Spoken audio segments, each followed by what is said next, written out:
Welcome to the Evolving Women podcast, where growth, healing, and empowerment aren't just ideas, they're a way of being. I'm Teresa Lysam, and in each episode, I'm joined by an extraordinary woman, one who is boldly shining her light in the world, one who is bringing her real life experience to each and every episode. And you'll be meeting my guest co host for today here shortly.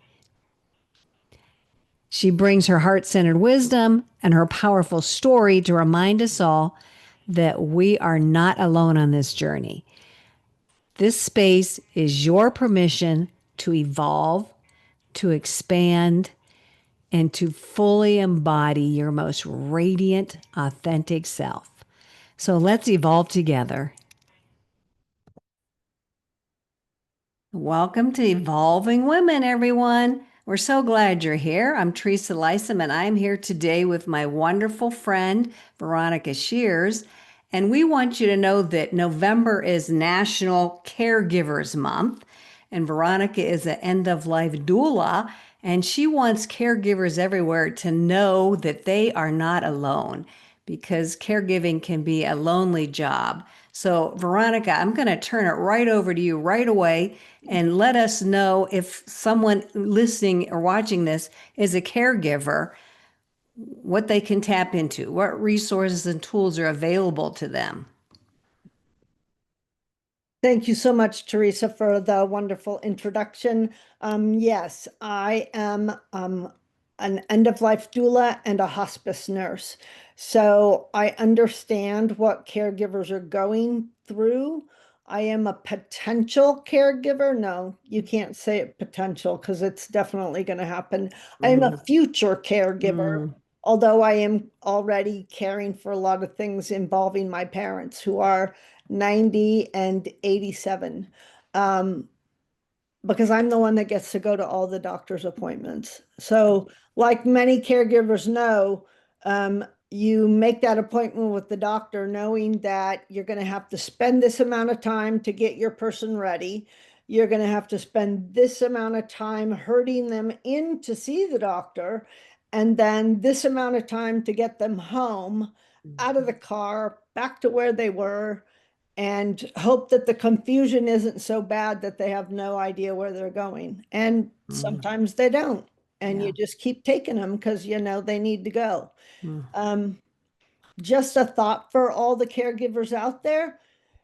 If your loved one needs to go be taken care of by the physician, know that you need to make time for yourself to be taken care of by the physician, because of our 63 million caregivers in the US right now, our caregivers aren't getting to the hospitals, getting to their doctors soon enough. And sometimes our caregivers are dying before the ones they're caring for because they've put their own health on the back burner. And we can't afford to do that. Our loved ones need us to the nth degree, and putting ourselves last isn't helping them at all. Wow. Yeah, while you're taking a drink, I so appreciate you saying that. I mean, just anybody needs to really put themselves first, take care of themselves. Self-care is so important. I know that's one of my messages. But when you're taking care of somebody else, you're right. You don't want to neglect yourself, you know, because you are taking care of that other person. If you're not filling your own cup and taking care of your own health, you're right. You're not going to be around to do what you want to do, which is nurture and support and take care of your loved one. So it's so important to, yeah, take care of yourself. Make sure you get your checkups. Make sure you're walking. Make sure you're eating right. You know, all of the things we all know is part of good self-care. And I know even in myself, when I'm doing a lot of things for my hospice clients, it's like, no, I can eat after I finish this visit, or I can eat after I do such and so.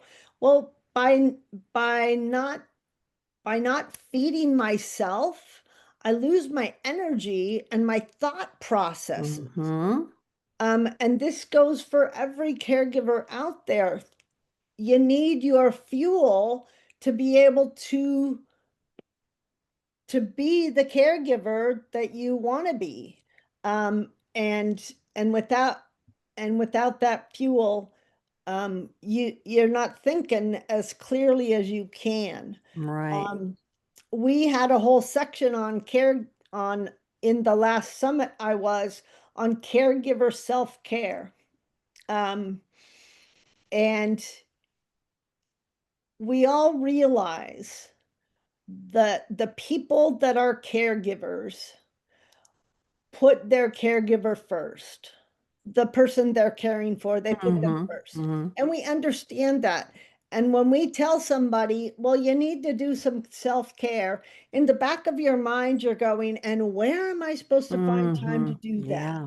Yeah. Well, we get it. So there are places that you can get just 5 minutes. Go Yes. into the Yes. bathroom and spend just Yes. 5 minutes. Yes. I mean, moms are caregivers too. Moms learned this Mm-hmm. lesson a long time ago. Mm-hmm. Good Um, point. that that the bathroom is a place that you can just go It's and it's a not have mud under sanctuary. your feet. And the same as an adult, you know, we still need that moment of time to just step away.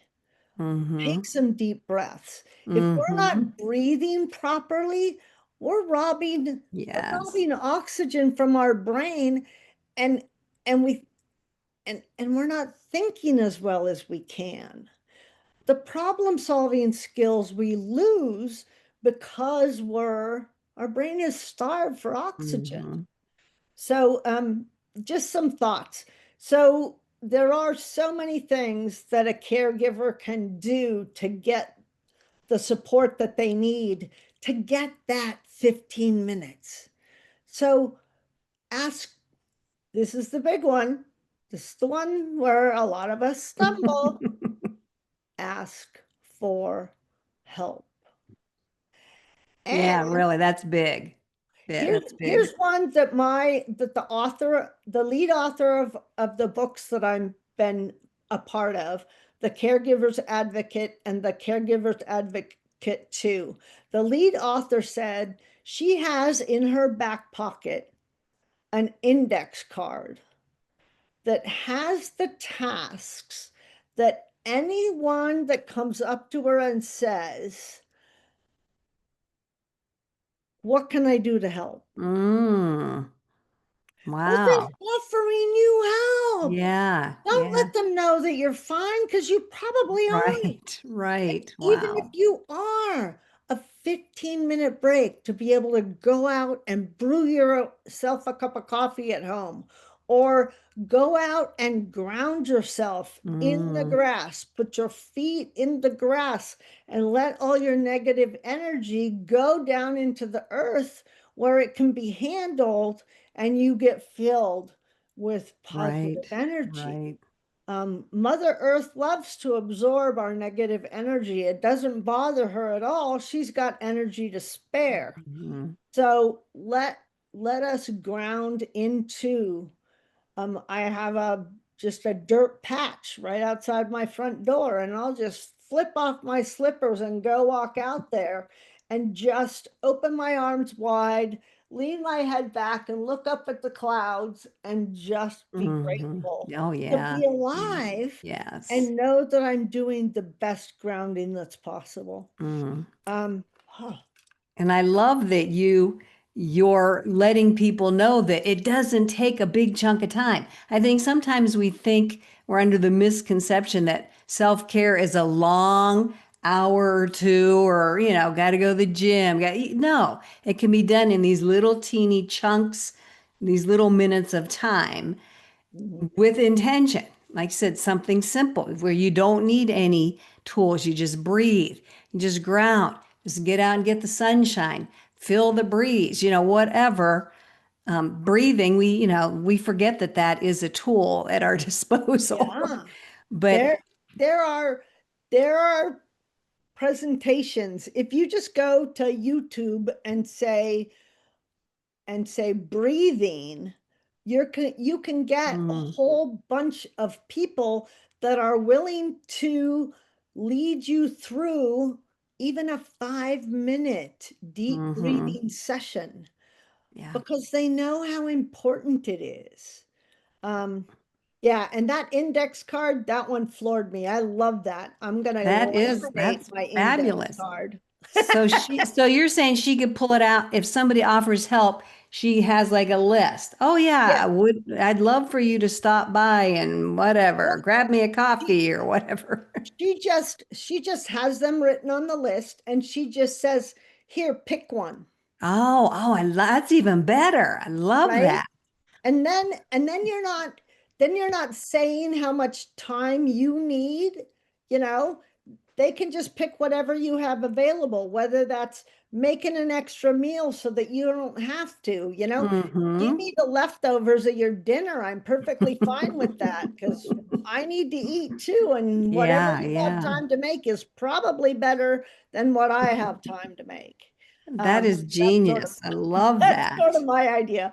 Um, so yeah, and Yeah, that's beautiful. even if it's to come sit with them while you go to that doctor's appointment that you need to do to take care of yourself. Mm-hmm. Yeah, I love that. So you can find these people at your church, at your ladies group that you used to go to Mm-hmm. before you were a caregiver, but you need to tap into them. They were your friends now, they're still your friends, they just miss you. Yeah, I'm Sneak sure. away, sneak away, get into that meeting to let them know that yes, you're okay, you're still alive, you are struggling, and Mm. you could use some help. Oh, And I wow. know that any of these places will open their arms to you and offer you help. Oh, I'm So sure. I'm because I'm a woman, I carry it all as a woman, but there are men out there, beautiful, wonderful men that are caregivers for wives and partners and I have a really close friend. He's one of the authors in the book, and he cares for his father. He's Mm. the full-time caregiver of his Alzheimer's father. Um, and and he's got beautiful things to say to help people get through all of these um, beautiful steps. So I'm a co-author with this guy. I'm not able to show him at the same time, but I'm a co-author of the Caregivers Advocate. This is volume one. And aside from stories that hit you all personally, there's also resources. So the back of the book, at the end of everybody's chapter, they give you resources. And then the author's gone on to put those resources and put the contact information at the back of the book Mm. by get in this case it's in alphabetical order, but in the second book, it's been done um, in by chapter. Mm. So that if you so the way the books are written, so these are international bestsellers, and they've been awarded the ah, impactful book of the year from Amazon. And in this particular case, we've been given two impactful positions. One is for caregivers and one is for health and wellness. That is awesome. Yeah, Congratulations yeah. on that. So I love that you have all these resources. You have these books that you're sharing with our audience, and we will drop links to those in the description. So don't worry about that. We will make sure you can find those easily. And I love what you've just offered here. Have a card that you can share with people. They can pick what they want to do to help you out. Please accept help. And I think it's really, really important. I want to just revisit this, connecting with others is a huge piece of this because I'm sure you're so busy as a caregiver. You're doing it alone. You feel alone.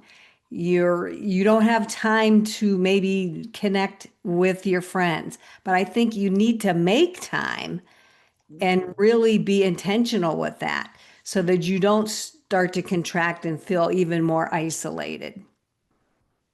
We are a species of connectors, Yes, we are. and taking away that connection for us makes us isolated and afraid. Yeah, Um, yeah, and just listening to the news every day will make you afraid. But of course. we also, as caregivers, for and for ourselves, suffer with hang on, stupid thing.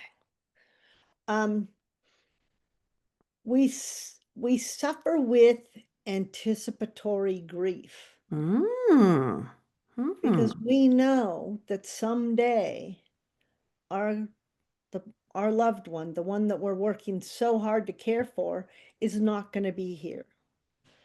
So a thread through this journey, all is difficult enough, but to add a thread of I'm doing all this.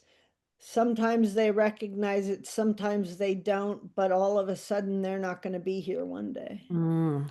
Yeah, And wow. carrying that burden with us and not letting people know that I'm feeling this. Mm-hmm. Do you have a clergy person? Do you have that best friend that you can tell anything to? Don't lose contact with those people because some of these things you have got to let go of before it takes you down too deep to be able to get out. Wow. I've never heard of that anticipatory grief. Oh, big thing. And now that you've said it, I'm sure that is something that's just underlying in the back of your head. You don't even probably have an awareness of it as Right. a caregiver, but just to be able to talk about it is probably very, very helpful. And I love that you said they know that that's going to happen, and then their life is going to change and they won't have the caregiving role anymore. So that's another important reason to maintain connections because once your person passes and you're no longer caregiving, you got to create your life again, recreate it, bring back your friends. So don't lose that connection with them Yeah. until that point in time. Keep it going so when that time arrives, you have something in place. Yeah. Yeah. Mm. Wow, So good things to be aware of. a lot of diagnoses, or even your local senior center will Mm. have caregiver support groups. If your loved one is suffering from cancer, the cancer support groups are there's rooms for the cancer person, but there's also a room for the caregiver of that cancer patient. So get yourself in contact with them because they know exactly what you're going through. Alzheimer's has a lot of, or dementia have a lot of caregiver support groups. Um, just just Google it, and you will find an everlasting list of places that you can go to get caregiver support. Um, I'm on a group on Facebook that's supporting caregivers at the end of life. And they're able to ask all those questions um, that that they just need answers for. What do you see when I describe this? And be and just yeah, please, please, And please. I'm glad you brought that up because support groups can be online or in person. If Mhm. you really don't believe you have time to go in person somewhere, then yeah, reach out to people on Facebook. Google it, as you said. I'm sure there's lots of support groups out there that you can just be in front of your computer and talk or get questions answered. And that I think that the void of information is, I remember I just went through this a little bit with my mom. And I was like, I don't even know where to turn. I mean, I remember that feeling like, I don't know who to talk to. I don't know what's going on. I need some information. So it does take some effort to Mm. start investigating and researching and finding these resources. But eventually they came and, things played out fairly well. But just knowing that you can find it, especially in this day and age with our access to so much information, globally, just by going to Google, doing some searches, going onto Facebook. So there's actually no excuse, is there? Mm. No, no, I appreciate you pointing that out because our first response is, I've got to do this by myself. Yeah, There's I'm nobody else sure. here to support me. But we are blessed that it's gotten better than it was. So when my lead author was caring for her loved one in dementia, she could find nothing. Now, this was 20 years ago. Mhm. Since then, things have improved. They're not improved to the point where you can get the time necessarily that you need when you're trying to work and be a caregiver at the same Whoa. time, or you're in that sandwich generation where you're the center of it. You've got your loved one on this side. You've got you and your wife, or you in the middle, and you've got your wife, your kids, and all their activities on the other Oh side. boy. That's even Yeah. the weight of that is, Wow. yeah, beyond. And it Phew. happens a lot in our baby boomer elderly societies where the children are the ones that are doing the care, but they Hmm. have children of their own to care. Right. Wow. So they got There's it coming from another both ends. there's another one in, because there can be caregiver guilt. Mm. Caregivers can feel guilty that they're not doing it well enough. Mm. It's not as Mm. good as I want it to be. It, you know, all the judgment that we can put on Yes. ourselves. I should Yes. be taking them for a walk. I Hmm. should be. Don't let yourself should on yourself. And in volume 2, there is a chapter about caregiving from afar so that you can remain involved in the situation and still be miles and miles away, because a Mm. lot of us are no longer that Right. close in proximity to our family, but we still need to help in the caregiving process. Wow. And I know my sister suffers from that. She tells me all the time, but she's doing more than she knows, Because And I have a sister. she's not physically there. So, No, she's in Kansas. My parents are in California. mm, I've got a sister that's, like an hour and a half away by a drive. She makes a point of calling my parents every single day. wow. But and and and she doesn't think it's enough, but it is. They count Mm, on that phone call. They look mm. forward to that phone call. And so even contributions that you think are small are actually very, very big. Oh, wow. That's great to have an awareness around that caregiver's guilt. Because, yeah, we beat ourselves up for so many things outside of caregiving, let alone adding that on top of it, just Mhm. more to beat ourselves up with. And we need to stop that. Like I said, whatever we can do is enough at that point in time. I do want to, now that you mentioned your siblings, I do want to bring up family dynamics with this whole caregiving role that people are in. I'm sure that could go in any direction. So, two different things about family dynamics. Well, maybe three. So, the first one is you're not going to change what Mm, the dynamic was before this happened. So, mm, it might be a matter of accepting it as it is, which can be difficult, Yeah. but the fear that you carry around it is damaging to you. Hmm. And also, if if it's a tiff between your loved one and that family member, for the sake of the loved one, something might need to happen. Because if they're feeling guilty about something or they're angry about something and they're approaching their death becomes more difficult with that unforgiveness still Wow. in their body. So They have a you're more saying, I don't mean to difficult. interrupt, but you're Yeah. saying the person that needs the care Mm-hmm. might have this unresolved issue with a family member.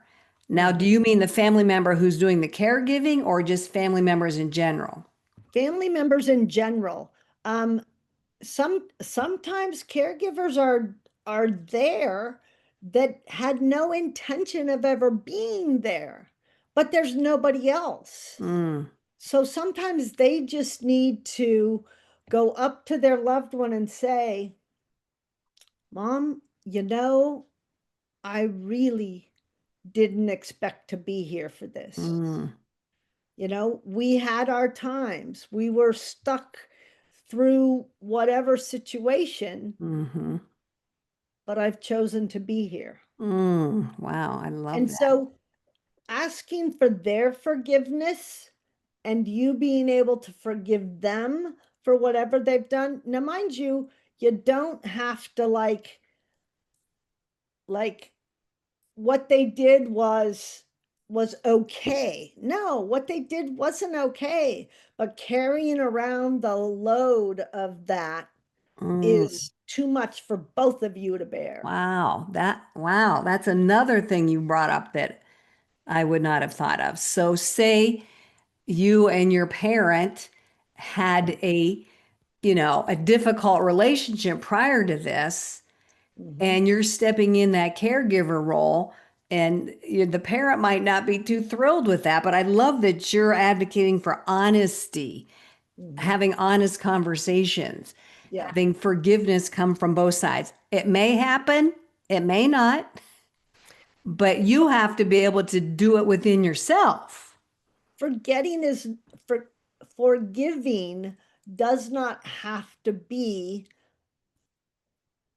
uh, what's how do I want to Condoning, like condoning yes, that person. Okay. yes, it doesn't have to be condoning the behavior, but you need to let each other know that you're aware of the situation, you're Mm. aware of what happened, and we still need to carry on. Oh, wow. Yeah, Yeah. that's huge. That is Yeah. huge. And the sooner this gets done, the better the results. So Mm, if you've got even for myself, so I have I lost a sister. It involved a murder, mm, and the murderer is still walking the streets. The best I could do to let go of that was to write him a letter he would never get. mhm. But his goal was to never let go of her and never let anybody else have any of her.